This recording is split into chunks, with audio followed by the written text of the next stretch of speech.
আসসালামু আলাইকুম। আলহামদুলিল্লাহ আলহামদুলিল্লাহ নাহমাদুহু আলা রাসূলিহিল কারীম, আম্মা বাদ।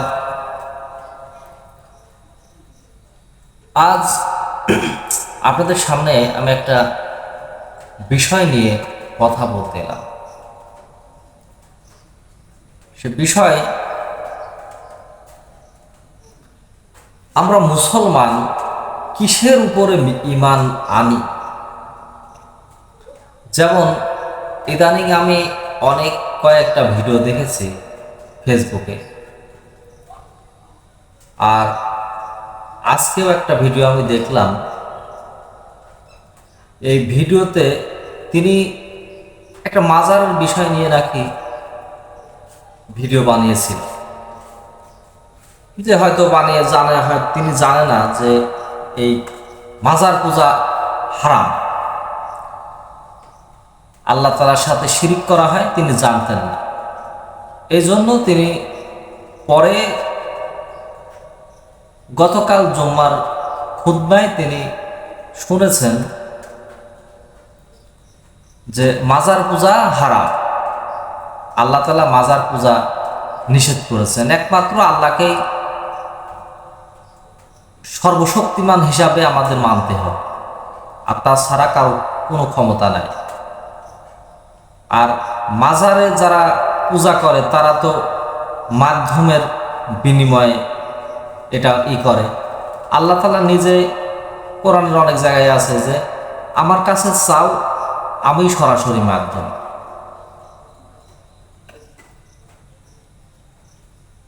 এখন এই কথাগুলি তিনি যখন জুম্মার বয়ানে শুনেছেন, শোনার পরে আল্লাহ তাআলার হেদায়েত তার উপরে নসিব হয়েছে,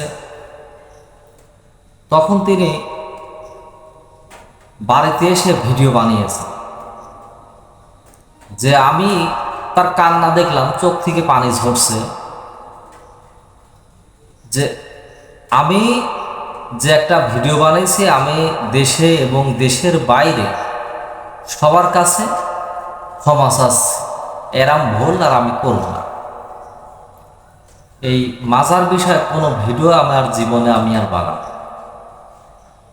আমি একজন মুসলমান, আমার অনেক বড় ভুল হয়ে গেছে।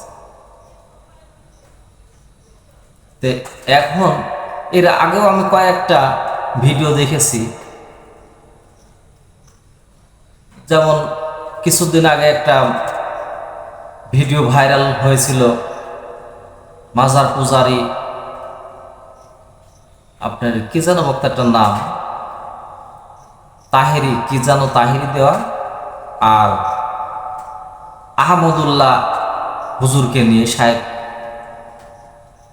কয়েকটা তারা আলেমী, মাদ্রাসায় যখন লেখাপড়া করেছে তারা অবশ্যই আলেম। তারা এসে বলল যে আহমদুল্লাহ, তুমি জাতির কাছে ক্ষমা চাও,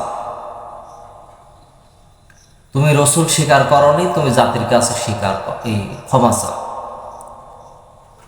আমি অনেক চিন্তা ভাবনা করেছিলাম, তখন হয়তো কিছু বলার আর কি করলাম, কিন্তু তখন বলা হয়নি। আজ হঠাৎ করে এই ভিডিওটি আমার সামনে এলো।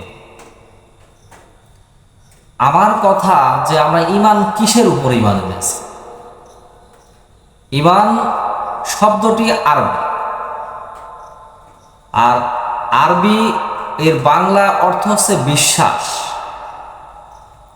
এই বিশ্বাসটি আমরা কার উপরে এনেছি? এটা কি জনগণের উপরে, না কোনো সরকারের উপরে, নাকি কোনো আলেমের উপরে? আমরা কিন্তু যারা মুসলমান দাবি করি, আমি বলছি আমি কিন্তু আল্লাহর উপরে বিশ্বাস এনেছি। আমি জাতির কাছে ক্ষমা চাবো কখন?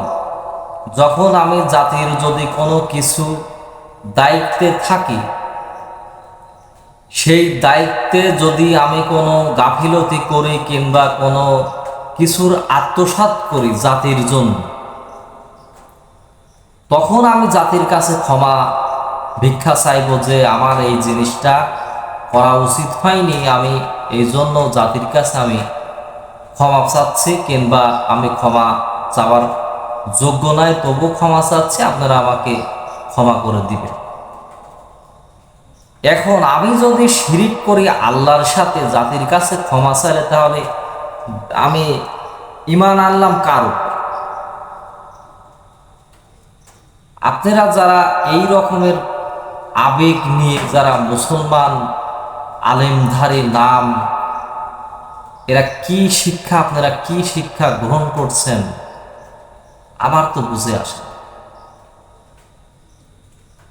আর আপনাদের এই শিক্ষায় যারা সাধারণ জনগণ, তারাও হয়তো জানে এইটাই যে শিরিক করব আর জাতির কাছে ক্ষমা চাও।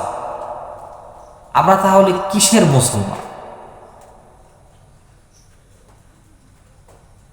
মুসলমান আল্লাহ তাআলা বলেছেন, কালেমা দেওয়া হয়েছে মুসলমান হওয়ার জন্য প্রথম আল্লাহকে স্বীকার করতে হবে।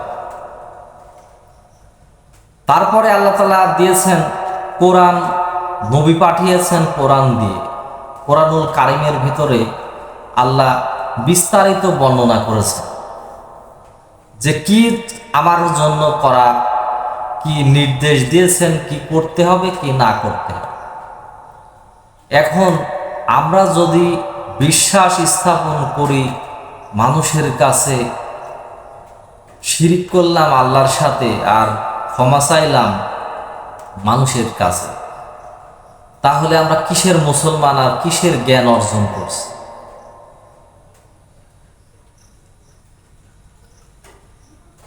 যারা ঈমান এনেছেন তারা অবশ্যই কিসের উপরে ঈমান এনেছেন এইটাই মূল বিষয়। আমি আজকের এই কথাগুলা বলার উদ্দেশ্য আমার, আমি যদি নামাজ না পড়ি তাহলে আমি আল্লাহর সাথে আমার বিরোধিতা হল। নামাজ না পড়লে এটা আল্লাহর আদেশ, আমি মানলাম। কিন্তু এর জন্য যে আমি জাতির কাছে ক্ষমা চাইব যে আমি এতদিন ভুল করেছি, নামাজ পড়িনি, আমাকে ক্ষমা করে দেন, আমার ভুল হয়ে গেছে, আমাকে মাফ করে দেন, এটা কি আল্লাহর উপরে বিশ্বাস স্থাপন করা হলো? ঈমান আমার আনা হলো? আমি কি মুসলমান হলাম? আমার কথাগুলি হয়তো আপনাদের কাছে কেমনভাবে যাবে আমি জানি না, কিন্তু যদি কথাগুলো বুঝতে পারেন অবশ্যই আপনারও লাভ হবে, আমি বলেছি আমারও লাভ হবে। আল্লাহ তৌফিক দান করুক। আপনারা বোঝেন আর না বোঝেন, আমি যেন বুঝে আমার জীবনে আমল দিয়ে গড়তে পারি। আল্লাহ তৌফিক দান করুক।